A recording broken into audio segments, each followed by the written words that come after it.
Hello everyone, welcome to YouTube channel. दोस्तों, NCL यानी कि नॉर्दर्न कोल फील्ड लिमिटेड में आपके लिए स्टाफ नर्स की, लैब टेक्नीशियन की और रेडियो टेक्नीशियन की, ऑप्टोमेट्रिस्ट की और कई सारी पोस्ट के लिए वैकेंसी निकली हुई है।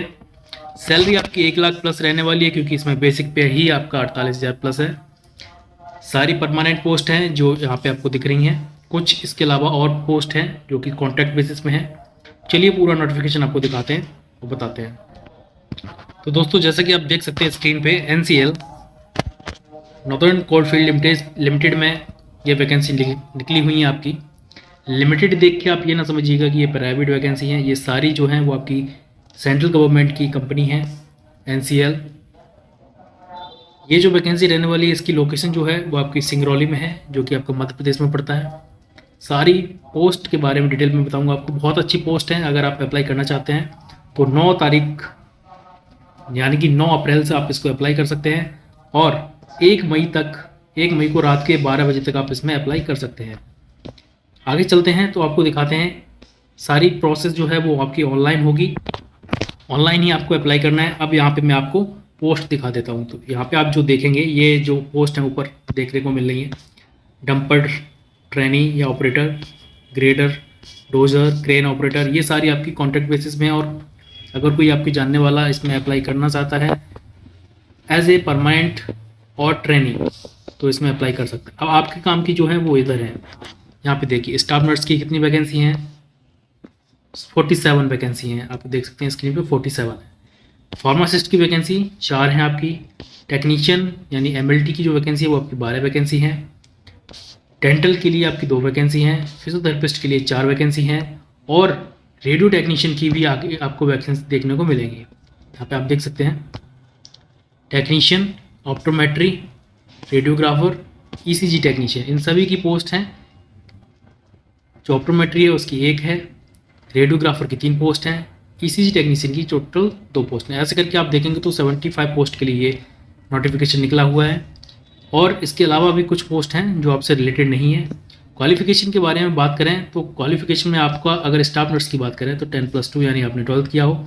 साथ में अगर आपने किसी रिकॉग्नाइज्ड इंस्टीट्यूट से बीएससी नर्सिंग किया हो या फिर आपने जीएनएम किया हो तो आप इसके लिए एलिजिबल हैं। बशर्ते ये है कि आपका रजिस्ट्रेशन जो है वो आपका किसी भी स्टेट की नर्सिंग काउंसिल में होना चाहिए।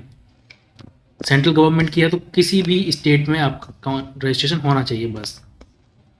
आगे हम बात करते हैं टेक्नीशियन की, पैथोलॉजी की। तो डीएमएलटी मांगा गया है। डीएमएलटी वाले सारे इसमें अप्लाई कर सकते हैं। बीएमएलटी वाले भी कर सकते हैं, क्योंकि मेरे एक सर हैं वो बीएमएलटी किए हुए थे और उन्होंने इस जॉब में सिलेक्शन लिया था। कुछ टाइम नौकरी की थी, उसके बाद उनका सिलेक्शन दूसरी जगह हो गया, तो वहाँ पर वो रेजिग्नेशन देकर दूसरी जगह ज्वाइन कर लिए। तो दोनों लोग अप्लाई कर सकते हैं।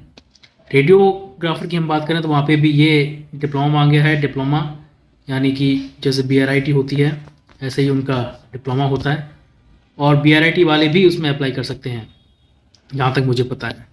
आगे हम बात करते हैं तो इसमें जो रखा गया है, अगर आपके पास एक्सपीरियंस है और अगर आप इसमें एक्सपीरियंस लगाते हैं तो इसमें आपको 2 चीज़ें सबमिट करनी पड़ेंगी। एक तो सैलरी स्लिप, दूसरा आईटीआर जो आपका फिल होता है उसकी कॉपी आपको इसमें इनक्लोज करनी पड़ेगी, है ना। अब हम बात करते हैं एज रिलैक्सेशन क्या रहने वाला है। तो एज आपकी 30 साल होनी चाहिए। कौन सी डेट पे? कट ऑफ डेट पे, है ना। जो डेट आपकी फॉर्म की रखी गई है 1/5/2026, इस डेट पे आपकी एज 30 साल होनी चाहिए। और अगर आप किसी कैटेगरी से बिलोंग करते हैं तो अपनी अपनी कैटेगरी के अकॉर्डिंग यहाँ पे आपको इतना रिलैक्सेशन मिलेगा। देख लीजिएगा कौन सी कैटेगरी से आप बिलोंग करते हैं। एक्स सर्विसमैन को 3 साल एक्स्ट्रा मिलता है। अब हम बात करते हैं फ़ीस क्या रहने वाली है।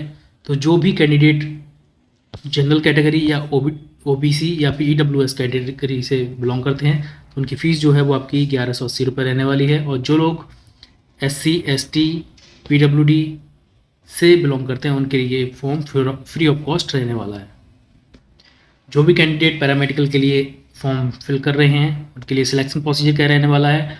तो आपका 100 मार्क्स के लिए 90 मिनट का एक आपका टेस्ट होगा, जिसको हम सीबीटी बोलते हैं, जिसमें आपके यहाँ पे देख सकते हैं आप डिटेल 30 जो क्वेश्चंस होंगे वो आपके reasoning, verbal mentality, quantitative aptitude से होंगे। बाकी 70 जो क्वेश्चंस हैं आपके वो आपके जो आप पोस्ट के लिए अप्लाई करेंगे वहाँ से आएंगे। सिटी यहाँ पे दे रखी है, देख सकते हैं आप, इसमें उन्होंने लिस्ट में दे रखी है सिटी, उन्हीं में से आपको चूज़ करना पड़ेगा एग्ज़ाम देने के लिए सेंटर। यहाँ पे इन्होंने मिनिमम कट ऑफ मार्क्स भी रखा गया है सारी पोस्ट के लिए। अगर आप जनरल और EWS कैंडिडेट हैं तो आपको कम से कम 50 नंबर लाने हैं 100 में से, तभी आप क्वालिफाई माने जाएंगे। और उसके बाद फिर कट ऑफ बनेगी, और जो SC ST OBC कैंडिडेट हैं उनके लिए 40 मार्क्स मिनिमम क्वालिफाइंग रखे गए हैं। अगर आपके इतने होते हैं तब आप क्वालिफाई माने जाएंगे, अगर आपके इतने भी नहीं है तो आप क्वालिफाई ही नहीं हुए हैं। क्वालिफाई होने के बाद भी ये नहीं है कि आपका सिलेक्शन हो गया है, उसके बाद फाइनल कट ऑफ बनेगी, ऊपर से जितने कैंडिडेट उनको चाहिए उनमें अगर आपका आता है तब आप सिलेक्टेड माने जाए, आगे की प्रोसेस में आपको इंक्लूड किया जाए। तो दोस्तों ये थी पूरी जानकारी। अगर आपको कुछ भी डाउट है तो कमेंट बॉक्स में अपना टाइप कर सकते हैं, और जो भी आपको डाउट्स हैं वो आप मुझे बता सकते हैं। मिलते हैं आपसे नेक्स्ट वीडियो में। जय हिंद, जय भारत।